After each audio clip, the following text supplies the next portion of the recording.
All right. Welcome back to the final installment of How to Mix by me. How to mix songs like Lapis Lazuli because it has all the elements. And we're going to go over today guitar leads and other stuff, like miscellaneous, I guess, is what we're going to call it. So we're going to start with the leads here. Let's solo them so you can hear them. And I'll talk about the first solo. It's not really all that different. Just some slight settings that you'll see in a minute.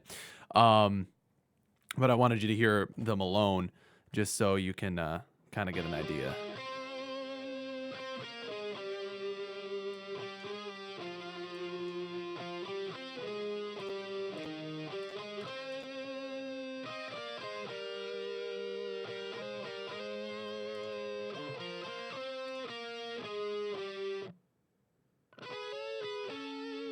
Okay, so for me, I wanted just to have that hear that with and without the delay and the reverb, because for me, especially on songs like this, I mean, this is just a giant spacious song, so you have to have a lot of. So I not only have the leads going through the rhythm guitar reverb for a sense of cohesion, but also a delay. I'll show you the delay in a moment, and the delay is going to it adds that. Well, for those who don't know, it's this sound right here.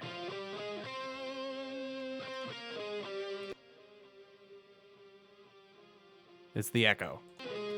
A couple of notes with the delay, and I'm going to show you that right now because that is an important part of lead guitaring, in my view anyway. There we go. Okay, so see this guy? This guy's pretty cool. This is just, I mean, there's all sorts of delays. I only use a 2 delay, one on the left speaker, one on the right speaker. I go these through what is called an auxiliary bus, so that I can use the bus to control and I can have multiple leads going through the same delay.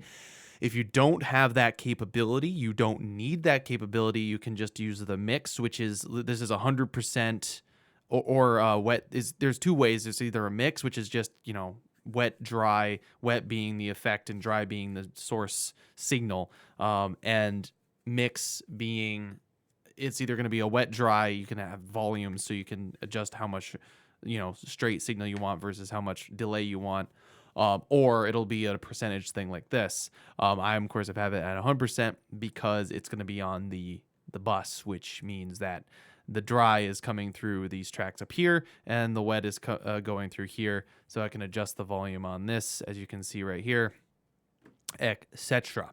So there you are. I also have some cutoffs. I don't necessarily need to cut off the low stuff because it basically only takes from the, but I like to cut off a good chunk of the higher frequencies because it separates the delay sound from the source sound.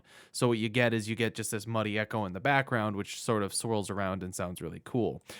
Diffusion is how long it takes for the delays to, like, delayed sounds, because right now what you'll see is this is going at 500 milliseconds and 1,000 milliseconds respectively on each side here. You can kind of see that in here. 1 and 2 is just based on the beats per minute, which is, there's a lot of different ways to do it, but there you have. So it's 500 versus 1,000, and so the first one is going to be, I think, depending on your diffusion time or in your feedback. There's sometimes you don't have a diffusion thing, sometimes you just have feedback. So this is going to be 40% as strong as the first one, and this is going to be 30% as strong as the first one, and then so on and so forth down. It just sort of, until it becomes nothing. The diffusion time is, this will do 40 taps, and you can have it go a little bit faster with the diffusion amount, but different delay. The simplest kind of delay doesn't have the diffusion thing. It'll just have the feedback, because if you up that to 100, it would end up sounding like...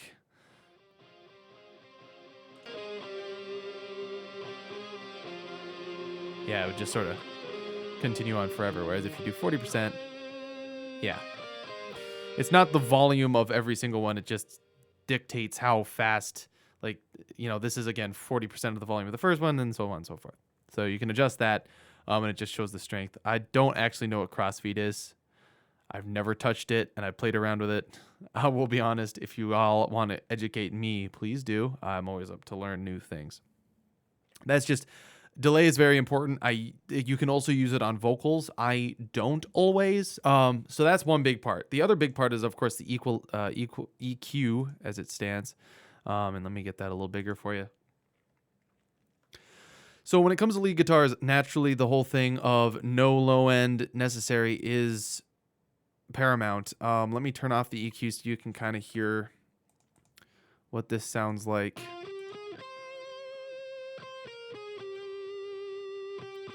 Without the...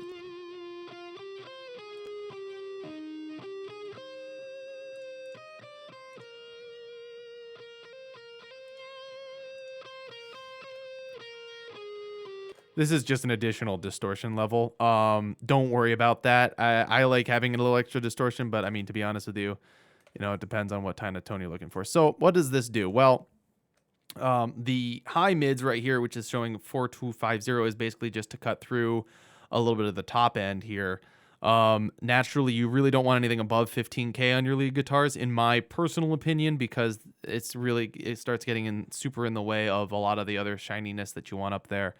Such as cymbals and whatnot. And plus, there's not really much else there. Same thing, there's a little bit of a honk that happens around this frequency. So if you just left that high EQ there,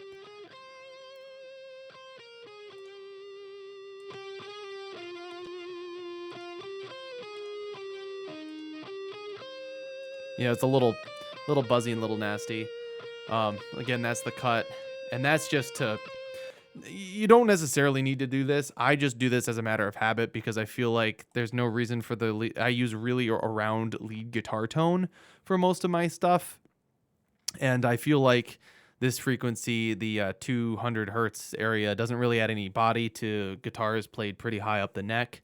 And yeah, so that's basically where that comes from. So that's really the overview on EQs. I mean, the rest of it is don't be afraid to automate. Especially when it comes to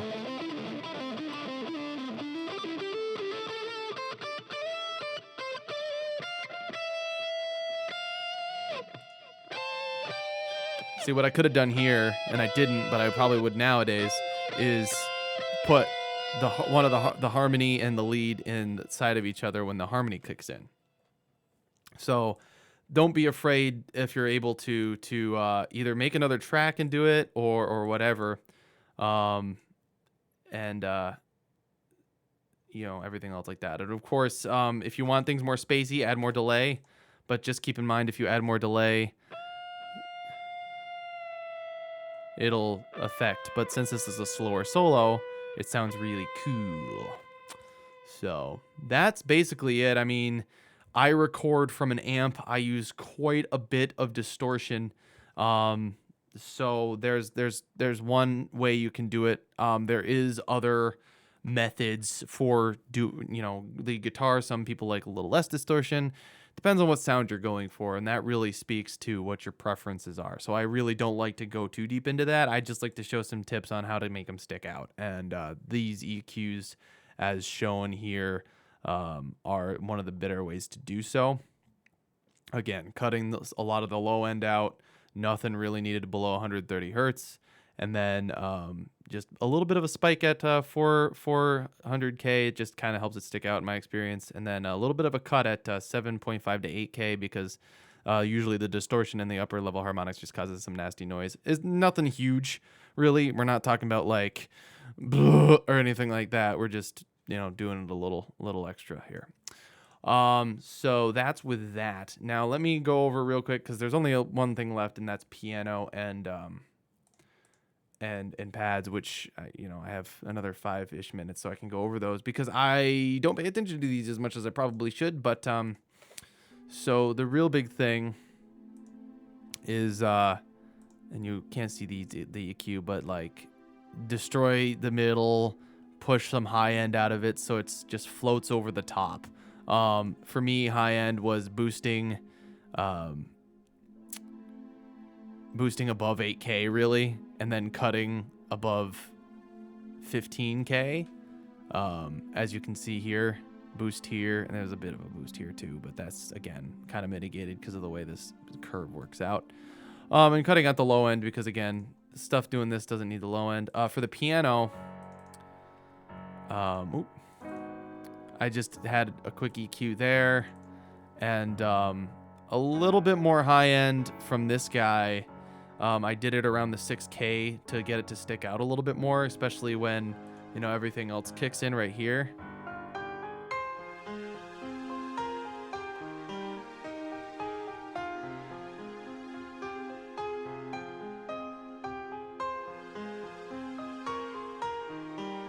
I mean, but realistically, for me anyway, the reason I use those, unless it's an organ, which I don't use in this song, I'll have to go over organs at some other time, is just to, oop, what have I got soloed? No, nothing. Okay. Oh, I accidentally soloed out some of the piano over here, but that's all right. But you get the general idea. I did all these boosts and stuff just so that the piano would cut out more. I really don't do the tone differently that much.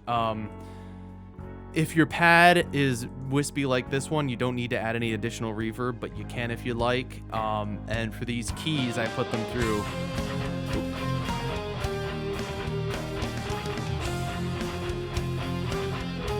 But again, they really aren't there to be their own thing. I just use them as additions because I don't play keys that well. If I played keys better, maybe I'd have them more front and center, but I don't. So to me, having a keyboard front and center isn't really where my sound lies. If I started a band, it might be different depending on how good the keyboardist does. There you go. So yeah, keyboards take a back seat. So really just EQ out the middle and any frequencies that they could clash with your instruments. And, you know, if they're sparse, then there you go. If they're not, then you might have to be more delicate with them. But realistically, I don't do a heck of a lot with my keyboards. So there you have it. I think I covered everything. I'm not really going over mastering in this sort of situation. This is all about mixing, because once you have a fine mix, I mean, this sounds really good, you know, by itself.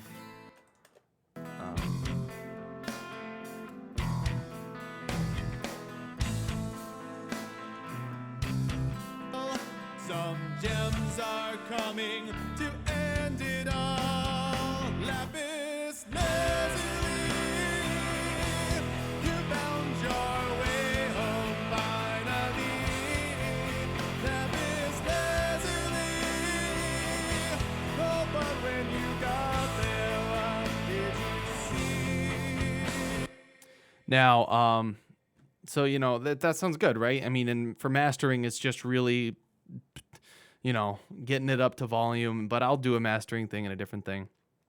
But now, through all these videos, you basically have a good idea of how to do things for, you know, to get started with various mixes. Everything is going to require its own thing. If there's frequencies that bother you, you can check those out using your EQ. Just like boost the heck out of a frequency and sweep it to see what where the problem area is.